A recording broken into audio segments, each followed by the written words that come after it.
மகாபாரதமும் உடலும் பஞ்சபூதமும் பிரபஞ்சமும் மறைந்திருக்கும் உண்மையை வெளிக்கொண்டு வரும் ஒரு முயற்சி தான் இந்த காணொளி. தொடர்ந்து என்னோட ஃபாலோ பண்ணுங்க. மகாபாரதத்தின் முக்கிய விஷயங்களை தொடர்ந்து நம்ம பார்ப்போம் வேற ஒரு கோணத்தில். வாங்க. வணக்கம் நண்பர்களே, நான் உங்கள் மணிகண்டன். இந்த தொடரில் என்ன பார்க்க போறோம்னா, மகாபாரதம் நம் உடலும், மகாபாரதம் எப்படி நம்ம உடலோட இணைஞ்சது அப்படிங்கிறத பார்க்க போறோம். மகாபாரதம் ஒரு கதை அல்ல, அது நம் உடல் அமைப்பின் ஒரு ப்ளூ பிரிண்ட். அதை வச்சு தான் நம்ம இப்போ இந்த தொடரில் பேச போகிறோம்.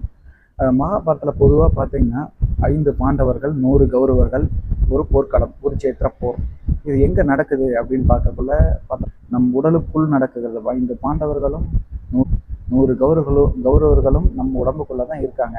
இதை தான் நான் வந்து அந்த 100 கௌரவர்கள் வந்து யார், பாண்டவர்கள் 5 பாண்டவர்கள் என்னவா இருக்காங்கன்னு பார்க்க போகிறோம். இந்த மகாபாரதம் பகவத்கீதை இருக்கிறதுலே மனித உடலில் பிரபஞ்சத்தை மறைமுகமாக விளக்கக்கூடிய ஒரு அற்புதமான மிகப்பெரிய அறிவியல் புத்தகம் தான் வந்து அந்த பகவத்கீதை.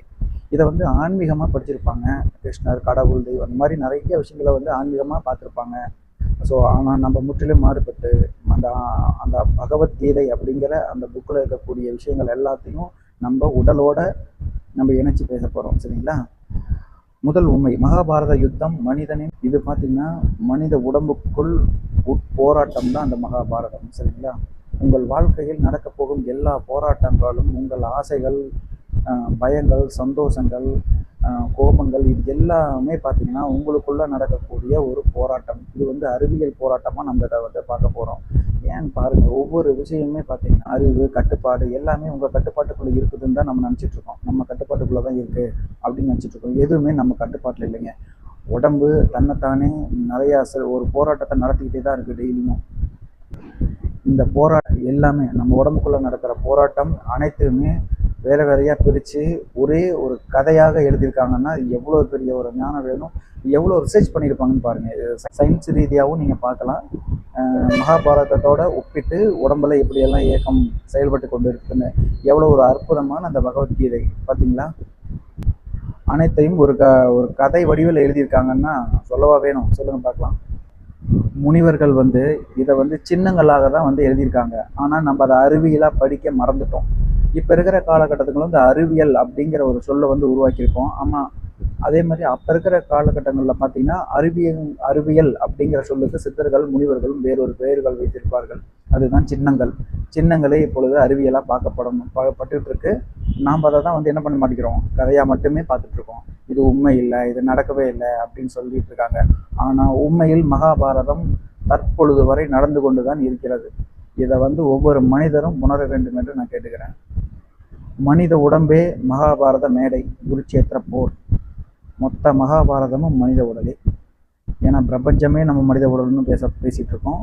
மகாபாரதங்கிற கதையை சித்தர்கள் எழுதி வச்சதுனால, இந்த ஞானிகள் எழுதி வச்சதுனால அவங்க எல்லாமே சின்னமான ஒரு, அதாவது இது கிருஷ்ணர், இது வந்து 100 கௌரவர்கள், பாண்டவர்கள் 5 அப்படின்னு இதை பிரித்து வச்சிருக்காங்க. இதெல்லாமே சின்னங்கள். ஆனால் இதெல்லாமே அறிவியல் பார்வையில் பார்த்தோம் அப்படின்னா முற்றிலும் மாறுபட்டு இருக்கும். நம்ம உடம்பு இருக்கு வந்து பார்த்தீங்கன்னா நட்சத்திரங்கள்ல இருந்து உருவானதுன்னு கூட சொல்லலாம். ஏன்னா பிரபஞ்சமே நாம அப்படிங்கிற போது அந்த பிரபஞ்சத்துக்குள்ள இருக்கக்கூடிய அனைத்து நட்சத்திரங்கக்கூடிய மொத்த நட்சத்திரம், அதாவது அண்டத்தில் இருக்கக்கூடிய நட்சத்திரங்களில் இருக்கக்கூடிய அந்த சக்தி கதிர்வுகள் அனைத்துமே நம்ம உடம்புலையும் இருக்கு. சரிங்களா? நம்முடைய உடலே நட்சத்திரங்களில் துளியிலிருந்து உருவானது தாங்க. நம்ம உடலே நட்சத்திரங்கள்ல இருந்து ஒரு துளி தான், ஒரு துளி உருவானது தான். நம்ம அதுக்குள்ள இருக்கிற விஷயங்கள் நமக்குள்ளேயும் இருக்குது. இந்த பிரபஞ்சத்தில் இருக்கிறத நமக்குள்ளே இருக்கும் போது நட்சத்திரங்கள்ல இருக்கக்கூடிய அனைத்து விஷயங்களும் நமக்குள்ளே இருக்கு. இதை தான் முனிவர்கள் வந்து குறிப்பிட்டு போயிருக்காங்க. எவ்வளோ பெரிய சயின்ஸ் பாருங்க. அவங்களாம் எந்த யூனிவர்சிட்டியில் போய் படித்தாங்க? முதல் யூனிவர்சிட்டியே கிடையாது இல்லையா? College, university, school. முனிவர்கள் எப்படிப்பட்டவங்கிறத இந்த கதையை எழுதி அதை நம்ம வந்து அறிவியலாக, இப்போ இருக்கிற அறிவியலாக பார்த்து நம்ம இந்த பகவத்கீதையை படிக்கும் போது தாங்க தெரியுது மகாபாரதம் சம்மந்தப்பட்ட அனைத்து கருத்துக்களுமே நம்ம உடலோட ஒப்பிட்டு பார்க்கணும்னு தான் நான் கேட்டுக்கிறேன். இந்த பாண்டவர்கள் இருக்காங்க இல்லைங்களா, இந்த பாண்டவர்கள் நம்ம உடம்புல என்னவா இருக்காங்க? 5 சக்திகளாக இருக்காங்க. என்ன சொல்கிறேங்க? இந்த பாண்டவர்கள் 5 சக்திகளாக நம்ம உடம்புல இருக்காங்க. அது என்னென்னு இப்போ தொடர்ந்து பார்க்கலாம். பாண்டவர்கள் நம்ம உடம்புல 5 சக்திகளாக இருக்காங்க. ஒவ்வொருத்தரும் என்னென்ன சக்திகளாக இருக்கிறாங்கன்னு இப்போ பார்ப்போம். சரிங்களா? அதில் முதல்ல பார்த்தீங்கன்னா மூத்தவர் யுதிஷ்ணன். இந்த யுதிஷ்ணன் பார்த்தீங்கன்னா உண்மை உண்மையாக இருக்கிறது. ஒவ்வொரு விஷயத்துலையும் நேர்மையாகவும் பொய்யே சொல்லாமல் உண்மை, நேர்மை, அதுக்கப்புறம் ஒரு செயலை செஞ்சாருன்னா அதில் ஒரு நல்ல நோக்கங்கள் இருக்கணும், அதனால வேற யாருக்கும் எந்த பாதிப்பு இல்லாமல் இருக்கணும் அப்படின்னு யோசிச்சு செய்யக்கூடிய ஒரு கேரக்டர் தான் வந்து யுதிஷ்ணன். இன்னும் நிறைய விஷயங்கள் யுதிஷ்ணனை பற்றி உங்களுக்கும் தெரியும். அவர் பார்த்தீங்கன்னா பீமன் அளவுக்குலாம் அவருக்கு வந்து அந்த சக்தி அந்த மாதிரிலாம் கிடையாது. அவரோட சக்திங்கிறது வந்து பார்த்தீங்கன்னா நேர்மை, உண்மை, இந்த மாதிரி விஷயங்கள் தான். என்றைக்குமே பொய் பேச மாட்டார், நேர்மையை மாறாது. ஏன்னா அவர் தர்ம தேவதையினோட ஒரு இதுன்னு சொல்லுவாங்க இல்லையா, தர்ம தேவதையாவது அவர் கொடுத்த குழந்தை அப்படின்ட்டு. அதனால வந்து அந்த தர்ம தேவதை நம்ம உடம்புக்குள்ள தான் இருக்குது. அது எப்படி இருக்கு அப்படிங்கிறத பார்ப்போம் அடுத்தது பார்த்தீங்கன்னா பீமன் நம்ம உடம்புல என்னவா இருக்காரு அப்படின்னு பார்த்தீங்கன்னா சக்தியா இருக்காரு. ஏன்னா அவர் ஒரு காத்து மாதிரி, காத்து வந்து அத்திசாலியான, ஏன்னா ஹனுமனோட ஒப்பிட்டு தான் வந்து பார்த்துருப்பாங்க. அப்போ அந்த வாயு அப்படின்னு வரும்போது பீமன் வராரு. எல்லையற்ற சக்திகளை பெற்றவர் தான் வந்து பீமன். அப்போ வந்து ஒரு பொருளை தூக்குறீங்க, லிஃப்ட் பண்றீங்க, அந்த பொருளை தூக்கும் போது உங்களுக்கு என்ன அடிப்படையாக தேவைப்படுது அப்படின்னு பார்த்தீங்கன்னா வாயு தான். அதுதான் வந்து காற்று. அந்த காற்றை வந்து கப்புன்னு ஹோல்ட் பண்ணி பிடிச்சிங்கன்னா தான் உங்களால் அந்த வெயிட்டை வந்து லிஃப்ட் பண்ணவே முடியும். உதாரணத்துக்கு பார்த்தீங்கன்னா இப்போ ஜிம்ல ஒர்க் அவுட் பண்றாங்க, வெயிட் லிஃப்டிங் தூக்குறாங்க. அந்த வெயிட் லிஃப்டிங் தூக்கும் போது அவங்களுக்கு தேவைப்படுற ப்ரெஷர் பார்த்தீங்கன்னா மொத்த மூச்சையும் நல்லா அடக்கி பிடிச்சி அந்த ஸ்பைனல் கார்டுக்கு கொண்டு போய் தான் அந்த லிஃப்ட் பண்ணுவாங்க. அப்போ அவர் வந்து உடம்புல சக்திங்கிற ஒரு விஷயத்துல தான் வந்து பீமன் இருக்காரு. பீமன் அதாவது நம்ம உடம்புல இருக்கிற சக்தியை பீமன் அப்படிங்கிற ஒரு வேர்டை பயன்படுத்தி சின்னமா வச்சிருக்காங்க நம்ம முனிவர்கள். அர்ஜுனன் தான் உங்களுக்கு சொல்ல வேண்டாம். அடுத்தது பார்த்தீங்கன்னா அர்ஜுனை பற்றி நான் பெருசாக சொல்லணும் இல்லை. ஏன்னா அர்ஜுனன் வந்து குறி வச்சா தப்பாது அப்படிங்கிறது தான் இப்போ வரைக்கும் நம்ம சொல்லிட்டு இருக்கிறோம்.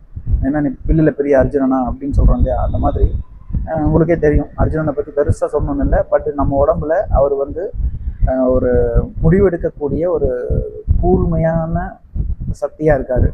லட்சியம், அதாவது அந்த லட்சியத்தை ஒரு முடிவு எடுத்தோன்னா அந்த முடிவை முடிக்கணும், செய்யணும், கரெக்டாக செய்யணும் அப்படிங்கிற ஒரு நிலைமையில இருப்பார். அது எத்தனை தடைகள் வந்தாலும் அதை விட்டு கொடுக்க மாட்டார். குறி வச்சா தப்பாது. அந்த மாதிரி அவரோட குறிக்கோள்கள் இருக்கிற மாதிரி நம்ம உடம்புல இவர் வந்து, அதாவது இதெல்லாமே நல்ல கோணங்கள்ல பார்க்கக்கூடிய விஷயங்கள் தான் நம்ம உடம்புல பார்த்துட்டு இருக்கோம். இது எப்படி நம்ம உடம்புல செயல்பட்டு இருக்குதுன்னு ஒரு லட்சியம், அவர் ஒரு லட்சியத்தை எடுத்துட்டாரு அப்படின்னா விடமாட்டாரு. அப்போ நம்ம கேரக்டர்ல ஒரு லட்சியத்தை நம்ம தொடங்கிட்டோம் அப்படின்னம்னா நம்ம என்னைக்கும் அதை விட்டு கொடுத்துடக்கூடாது. அந்த ஒரு பார்ட்ல பார்த்தீங்கன்னா நம்ம உடம்புல என்னவா இருக்குங்கிறத அடுத்தடுத்த இதில் பார்ப்போம். அடுத்தது யாருன்னு பார்ப்போம். நகுலன் உள்ளார்ந்த சமநிலையா இருக்காரு. அதாவது உங்களுக்குள்ள சுக துன்ப இன்பம் அனைத்துமே உங்களுக்கு வந்து தெரிஞ்சு நடக்குது, எல்லாத்தையுமே அனுபவிக்கிறீங்க. ஆனால் அது எல்லாமே நியூட்ரலாக பார்க்கணும். இது இப்படி தான் நடக்கும், நம்ம பாடி இப்படி தான் செயல்படுது, பிளட்டுனா இப்படி தான் போகும், தண்ணி இப்படி தான் போகும், நம்ம சாப்பிட்டோம்னா உடம்புல இருக்கிற நீர்கள்லாம் மற்ற உறுப்புகள் எல்லாமே நமக்கு சாப்பிட்ற உணவு வந்து சக்தியாக எடுத்துக்கும் அப்படிங்கிறத வந்து இதை குறிப்பிடுது. சரிங்களா, அடுத்தது பார்க்கலாம். இந்த அடுத்தது பார்த்தீங்கன்னா சகாதேவன் இருக்காரு. சகாதேவன் தான் வந்து ஞானத்துக்கான ஒரு உடலுக்குள்ளே இருக்கக்கூடிய ஒரு விஷயம். ஞானத்தை தேடுறதுக்கு நமக்கு என்னதுங்க தேவைப்படுது? 4 பேர் சொல்லணும், கருத்துக்கள் சொல்லுவாங்க. ஞானத்தை தேடுறதுக்கு நமக்கு வந்து சிந்தனை வரணும். அந்த உடம்புல நமக்கு இருக்கு, பட் வந்து பலதரப்பட்ட வேலைகள்லையும் பல கடமைகளிலையும் நம்ம இருக்கிறதுனால நமக்கு அந்த சிந்தனைகள் வந்து அத்துப்போகுது. ஏன்னா அது சார்ந்த விஷயங்கள் தான் நமக்கு ஓடுது. ஞானம்ங்கிறது கடவுள் நிலையை அடையக்கூடிய ஒரு விஷயம். கிருஷ்ணர் கடைசியாக பேசியிருப்பார். ஏன்னா கிருஷ்ணருக்கும் இவங்களுக்கு இது தெரியும், இது நடக்க போகுது. ஏன்னா அவனுக்கு வந்து முக்காலம் உணரக்கூடிய ஒரு சக்தி இருக்கும். அது மாதிரி நமக்குள்ளே இருக்கிற என்ன சொல்லுவோம்னா யூஎஸ்சி பவர் நமக்குள்ளேயே இருக்கு. சரிங்களா, ஒவ்வொரு சக்தியும் அந்த மாதிரி தான். இந்த பஞ்ச சக்தியில இந்த பஞ்ச பாண்டவர்கள் இருக்கக்கூடிய இந்த சக்தி பார்த்தீங்கன்னா ஞானத்துக்குரியது. அதனால தான் பார்த்தீங்கன்னா இதில் வந்து கடைசியில் வச்சுருக்காங்க அவரை. அனைத்துமே அவருக்கு புலப்படும். கிருஷ்ணர் யாருன்னு அவருக்கு கடவுள் தான் அப்படிங்கிறது வந்து ஞானங்கிற அந்த ஒரு லிஸ்ட்டில் நம்ம வச்சுருக்கோம். அந்த ஞானங்கிறது நம்ம கடவுள் நிலையை அடையக்கூடிய ஒரு விஷயம். ஸோ அடுத்தது போகலாங்களா? ஓகேங்களா, இப்போ புரிஞ்சுதுங்களா? 5 பேரும் நம்ம உடம்புல இந்தந்த பார்ட்டில் இருக்காங்க. யோசனைகள்லையும் சரி, சிந்தனைகள்லையும் சரி, செய்யக்கூடிய செயல்களையும் சரி, இவங்க 5 பேரும் நம்ம உடம்புல எங்கேயாவது ஒருத்தர் இல்லை அப்படின்னாலும், ஒருத்தர் வரல, நம்ம உடம்புல இல்லை அப்படின்னா நமக்கு ஒரு ப்ராப்ளம். நம்ம உடம்புல சரியான இயக்கம் இருக்காது. ஒருத்தர் கெட்டு போனாலும் நம்மளோட இயக்கம் கெட்டு போகும். இந்த பஞ்சபூதத்தில் எந்த ஒரு பூதம் கெட்டு போனாலும் நம்ம உடம்பு முழுமையாக பாதிக்கும் அப்படிங்கிறது தான் இந்த ஒரு விஷயம் சொல்லுது. பஞ்சபாண்டவர்கள் எல்லாருமே பார்த்தீங்கன்னா எப்பொழுதும் ஒத்துமையாக இருக்கணும்னு தான் அவங்க அம்மா சொல்லியிருப்பாங்க. இது என்ன கருத்தை சொல்லுது அப்படின்னு பார்த்தீங்கன்னா, எங்கேயுமே நம்ம உடம்புல அந்த பஞ்சபூதங்கள் சமநிலை போயிடுச்சுன்னா, ஒரு உதாரணத்துக்கு நம்ம உடம்புல இப்போ வந்து நெருப்பு சக்தியே இல்லை, நம்ம உடம்பு என்ன ஆகுங்க? அதே மாதிரி நீர் சக்தி இல்லை, நம்ம உடம்பு என்ன ஆகும்? நீருங்கிறதே நம்ம உடம்புல இல்லை அப்படின்னா உடம்பு வத்தி போய் காஞ்சி. அதே மாதிரி மண் சக்தி பஞ்சபூதங்களில் மண் சக்தி இல்லாமல் போயிடுச்சுன்னா நம்ம உடம்பு என்ன ஆகும்? மொத்தமும் கொலன்னு போயிடுவோம், நம்மளால நிற்க கூட பேச முடியாது. சரிங்களா? உடம்பு லூஸ் ஆயிரும், அந்த மாதிரி ஆயிரும் மண் சக்தி கெட்டு போனால். இது மாதிரி ஒவ்வொரு சக்தியும் நம்ம உடம்புல சமநிலையோட இருக்கணும். யாரும் ஒருத்தரை விட்டு ஒருத்தரை பிரிஞ்சிடக்கூடாது அப்படிங்கிறது தான் இதை சொல்லுது. எப்படி பிரிஞ்சா பல தடைகளும் பல சிரமங்களும் ஏற்படும். அதை தான் நீங்கள் இந்த மகாபாரத கதையில் பார்த்தீங்கன்னா தெரியும். ஒருத்தர் பிரிஞ்சா என்ன ஆகுது? ஒத்துமையாக இருந்தால் எப்படி உடம்பு வீரமாக செயல்படுறாங்க, ஒரு போரையே ஜெயிக்கிறாங்க, அவங்களுக்கு கடவுளான அந்த உதவி கிடைக்குது. அப்படின்னா இந்த 5 பஞ்சபூதங்களும் உடம்புல ஒற்றுமையாகவும் ஒரு சமநிலையாகவும் இருந்தால் கடவுள் நிலையை அடைய முடியும். உங்களுக்கு கடவுள் முழுமையாக ஹெல்ப் பண்ணுவார். புரியுதுங்களா? அந்த கடவுள் யாருன்னா அது நீங்கள் தான். அதை தான் நம்ம தொடர்ந்து பேசிட்டு வரோம். உங்கள் உடம்புக்குள்ளே தான் இந்த மகாபாரத போர் நடக்குது. கிருஷ்ணரும் பஞ்ச பாண்டவர்களும் உங்களுக்குள்ளே தான் இருக்காரு. ஏன்னா அடுத்தபடியாக பார்த்தீங்கன்னா கௌரவர்களோட நிலை என்னங்கிறத நம்ம பார்க்கணும். கௌரவர்கள் பார்த்தீங்கன்னா நம்ம உடம்புல 100, அதாவது நம்ம உடம்புக்குள்ள 100 கௌரவர்கள் இருக்கிறாங்க. என்னவா இருக்காங்க? ஒரு குழப்பவாதியாக இருக்கிறாங்க. ஒரு ஆசை, குழப்பம், இன்னொருத்தர் மேலே பொறாமை, இது மாதிரி இந்த பொறாமை குணம், இவங்க அவ்வளோ பண்ணிட்டாங்க, நானும் அதை பண்ணுறேன், இவங்க இந்த மாதிரி ஒரு விஷயம் செஞ்சுட்டாங்க, இந்த பொருள் இவங்க வாங்கிட்டாங்க அப்படின்னு சொல்லிட்டு நாம் அதுலேயே ஓடிட்டுருக்கோம். இதெல்லாம் தான் வந்து 100 ஆசைகள். அதாவது நம்ம பூர்த்தியே செய்ய முடியாது, எவ்வளோ கொடுத்தாலும் பத்தாது அப்படின்னு வார்த்தை சொல்லுவாங்க பார்த்தீங்களா? அந்த மாதிரி தான் 100 கௌரவர்கள் இந்த உடம்புக்குள்ளே இந்த அதாவது நம்ம மனசாகவும் நம்ம அறிவாகவும் நம்ம உடலுக்குள்ளே இருக்கிற ஜீரண சக்திகள், நம்ம வாய், உடம்புலயே இருக்கக்கூடிய நம்ம நாக்கு இருக்குது பார்த்தீங்களா? நாக்கை வந்து யாருனாலையும் அடக்க முடியாது. ஏன்னா அவ்வளோ டேஸ்ட்டுகளை வந்து சுவைக்கணும், இதை சாப்பிட்ணும். வெஜ்ஜாக இருந்தால் வெஜ்ஜில் இவ்வளோ விஷயங்களை சாப்பிட்ணும். ஒவ்வொருத்தருக்கு பார்த்தீங்கன்னா இனிப்பு பிடிக்கும், காரம் பிடிக்கும், புளிப்பு பிடிக்கும். ஆனால் இது பஞ்சபூதங்களில் ஒரு நிலைக்கு வரணும் அப்படின்னா நீங்கள் எல்லாத்தையும் கலந்து எல்லா விதமான இனிப்பு சுவைப்பு பஞ்சபூதங்களுக்கு தேவையான அனைத்தையுமே நீங்கள் எடுத்துக்க வேண்டியது இருக்கும். ஆனால் உடம்பு என்ன பண்ணணும்னா ஒன்று மாற்றி ஒன்று, இதனால வந்து நம்ம உடம்பு கெட்டு போகும். நம்மளோட செயல்கள் மூலியமாக ஏதாவது நடக்கலாம். நம்ம உடம்புல சரியாக தூங்குறதில்ல, சரியாக வந்து நம்மளோட ஒர்க்கை பார்க்கறதில்ல, காலைக்கடனை முடிக்கிறதில்ல, எங்கேயாவது போய் இயற்கையோட சீற்றத்தில் வந்து இது பண்ணிக்கிறது, காய்ச்சல் வர்றது, ரொம்ப மழையில் அதிகமாக நனையிறது, வெயிலில் அதிகமாக சுற்றுறது, இந்த மாதிரி. அதே மாதிரி நம்ம குடும்பத்தில் நடக்கக்கூடிய சண்டை சச்சரவுகள்லாம் நினச்சி மனம் குழம்பி அதில் ஏதோ ஒன்று பண்ணலாம். இப்போல்லாம் பழைய பிரச்சனைகள் இருக்குது, பண பிரச்சனைன்னு ஒன்று இருக்குது, அப்புறம் சில பேருக்கு கல்யாணம் ஆகிற பிரச்சனை, குடும்பத்தில் இருக்கிற அக்கா தங்கச்சி அண்ணன் தம்பி பிரச்சனை, இது மாதிரி எண்ணற்ற எனக்கு அந்த வேலை வேணும், நான் இன்னும் பெருசாக படித்து நல்லா வரணும் அப்படின்ட்டு இது மாதிரி நிறைய திங்கிங்கள் என்னிலே அடங்க. நம்ம இப்போ 100 கௌரவர்கள்னு சொல்லிட்டு முனிவர்களை வந்து எழுதி வச்சுட்டு போயிட்டாங்க.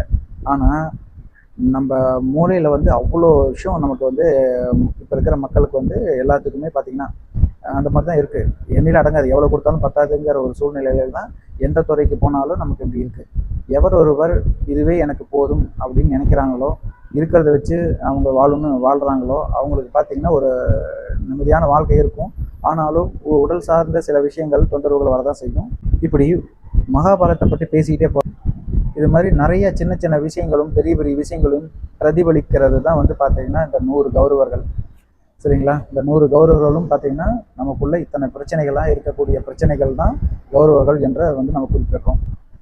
இதனால தான் வந்து கௌரவர்கள் வந்து அதிகமாக இருக்காங்க, பஞ்ச பாண்டவர்கள் அவங்க வந்து குறைவாக இருக்காங்க. இந்த குறைவாக இருக்கிறது எப்போவுமே வந்து நிலையாக இருக்கணும், அதிகமாக இருக்கிறது எப்போவுமே வந்து இந்த மாதிரி பிரச்சனைகளாக இருக்கிறத வச்சு சொல்கிறேன். இது எல்லாமே வந்து ஒரு நம்ம உடம்புக்கு தொந்தரவுகள் இருக்கக்கூடிய ஒரு விஷயம் தான். அதனால அதிக ஆசை பாச கோபங்கள் அனைத்தையும் கட்டுப்படுத்தி ஒரு நியூட்ரலாக வாழணுங்கிறது தான் வந்து நம்ம உடம்போட தத்துவம்.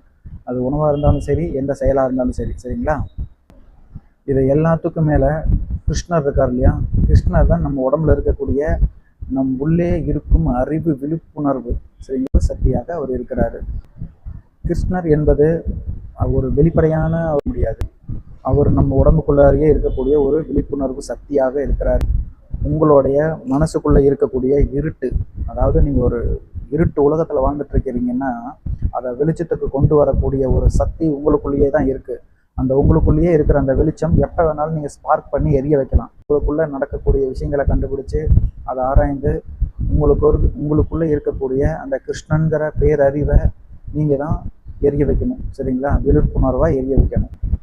ஸோ அந்த ஒரு சக்தி தான் மனிதனை மனிதனாக வழிநடத்தவும் செய்யும், உங்களை ஒரு நல்ல நிலைமைக்கும் கொண்டு வரும், நீங்களே கடவுள் அப்படிங்கிறத உணரவும் வைக்கும். சரிங்களா? இப்படி தான் வந்து கிருஷ்ணர் நம்ம உடம்புக்குள்ள எல்லாவுமாவும் இருக்கிறாரு, எல்லாத்தையும் கண்ட்ரோல் பண்ணுற ஒரு பவராக இருக்காரு, சக்தியாக இருக்காரு.